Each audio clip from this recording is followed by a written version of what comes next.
Hi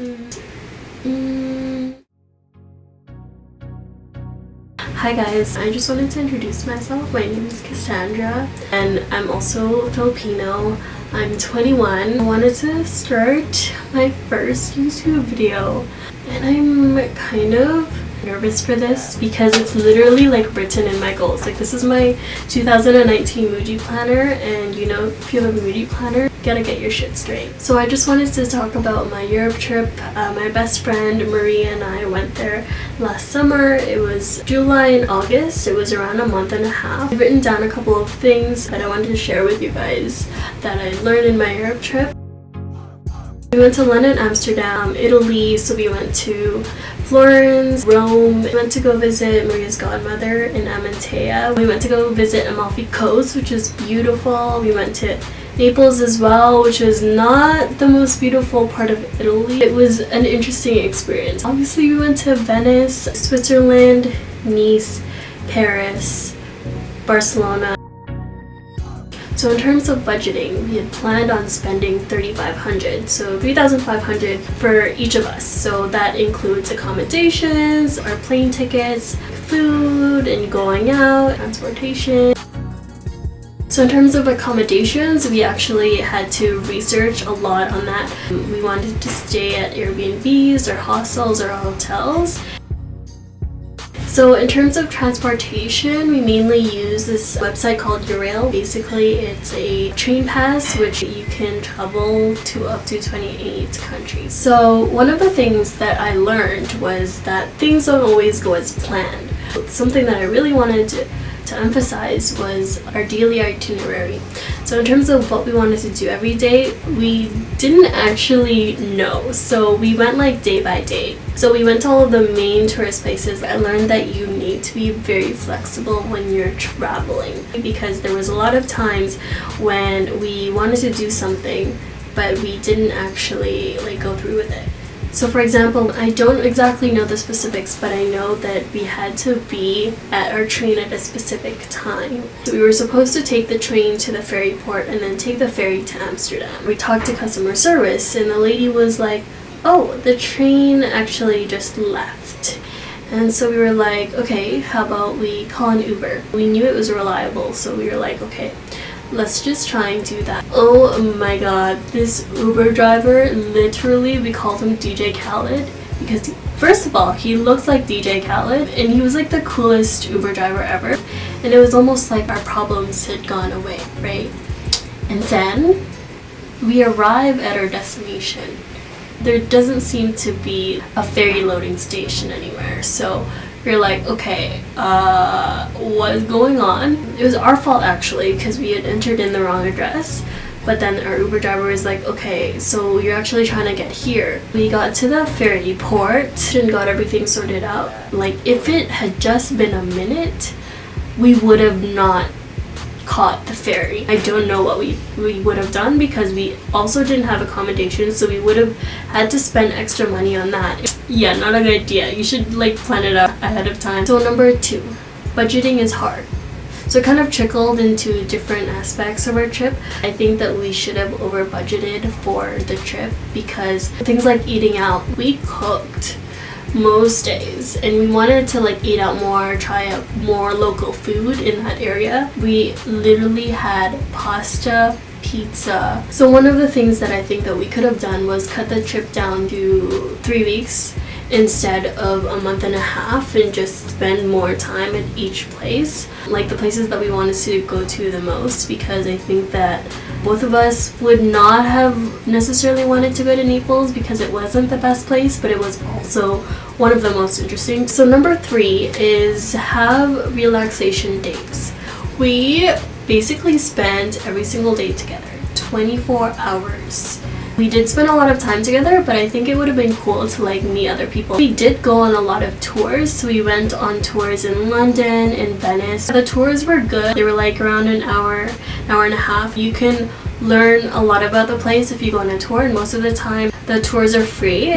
Another thing that kind of goes hand in hand with the have relaxation days, kind of have time for yourself, is Maria and I would have wanted to stay at more hostels because we spent most of our time at hotels and Airbnbs. I didn't really mind that too much. You also meet a lot of young people at hostels, which is really good. Actually, you meet a variety of people. So another thing that I learned was, this is kind of an obvious one, you should check your passport expiration date. My passport was literally expired like a month before we had to leave, so I had to get that in quick. Check your phone carrier to see if you can call internationally. Check with your bank if you can use your credit card or your debit card. Obviously, like, check the conversions. So a lot of the places that we went to was obviously like in euros, but we also had things like pounds or Swiss franc when we went to Switzerland. So something to keep in mind when you're going to Europe, especially if you're going with someone, is to know what kind of trip do you want, right? So if with your partner, for example, do you want sort of like a romantic trip? Do you want something adventurous? Or do you want a trip that's like self-discovery? And in terms of what kind of trip that you want, you could talk to your group or talk to the person that you're going with and be like, so what are you most interested in? Are you most interested in beaches where it's more like a vacation, relaxation? Or are you more interested in like museums and like the artsy side of it? Are you interested in like going clubbing or the nightlife? So in terms of the apps that I use, so we use Hostelword in order to find a lot of the hostels, Uber app, Google Translate, currency exchange to see like the conversion at the time at that place. Citymapper was probably my #1 used app. You can't use it at every single place just because it might not be available in that area. I think it was available in Rome, Amsterdam, Barcelona, and France. So that was good for that. Again, the app is called Citymapper. In terms of Instagram stories, if you're really into Instagram, I use several apps in order to edit, to put on my stories, or to like edit my vlogs, because I did like little vlogs here and there. So I use Unfold, which is really good for editing pictures, Type, which is like good for like fonts and stuff. Over is really good as well. And so I guess I just wanted to share a story. The last thing that I learned was don't lose your shit. Literally and metaphorically here.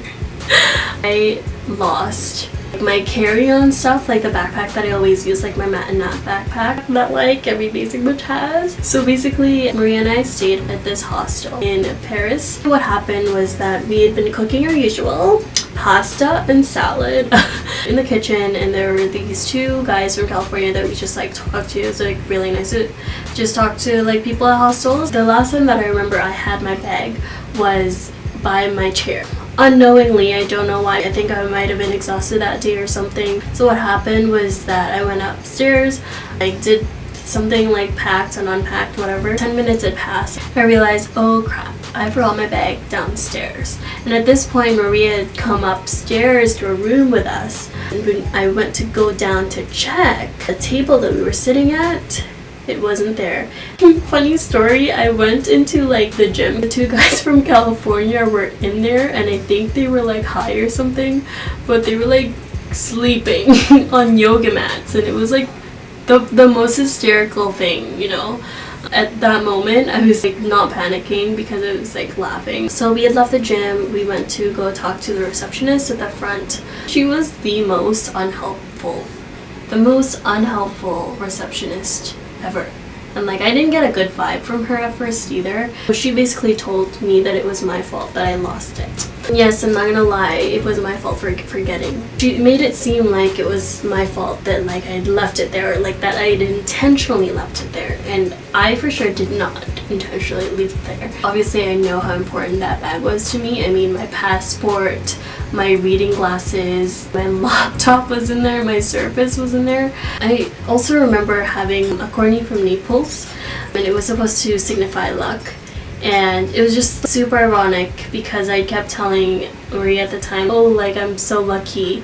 And then, like, this was the most unlucky thing that had happened, right? Like, I didn't want to go anywhere. I felt so shitty, you know? So that night, I had to go to the police station to file a complaint and everything, because they weren't going to show us the CCTV cameras because we couldn't obtain like a formal request from the police. And there was one thing that made me happy was that like at the police station, I was there And there was this like hot like French like man police guy. Oh my god, French police are like so attractive. Like all of the police looks like male models. They were like super helpful. Actually not that helpful. They didn't do shit. Well, I did need like the file in order to give to the embassy. So what we had done was like the next day I had to go to the Canadian embassy. Like we had to go through security and everything. I had to go through this hall which kind of looks like a Black Mirror episode, and I had to talk to an embassy officer. So luckily I had identification with me in my phone. Like I didn't lose my phone. Like of all things, I didn't keep my phone in my bag. And so the one thing that I was really annoyed with was that I had to call my parents. And what do you do when you like have to call your parents and be like, hey, like I just kind of lost everything. So I had like strict Asian parents, and then they were like, oh, like don't lose anything. And then I like lose the most important thing. It all worked out in the end. I got my passport the next day, and then we were off to Barcelona. In terms of my overall experience, I honestly think that it was just very eye-opening to me. I actually heard that people who travel actually are more open-minded, are more culturally aware. And I think it's just really good to take your time to not only spend your money on things but experiences. And lastly, I just wanted to say that my favorite place was Switzerland, just because I didn't really go in knowing what the place was like. It's crazy expensive in Switzerland, but also like the people are very conservative, kind of very quiet, and we stayed at the most beautiful like Airbnb on the mountains. Like it was honestly gorgeous, and I could probably like spend my retirement there even though I'm only 21, but and somewhere where you would go to like introspect.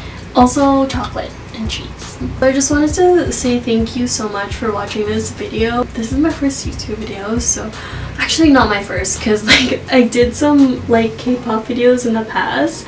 Please do not stop me and like look at those, but yeah, so that's me. Subscribe if you want to hear more stories. Like trust me, you will get to know me. Bye.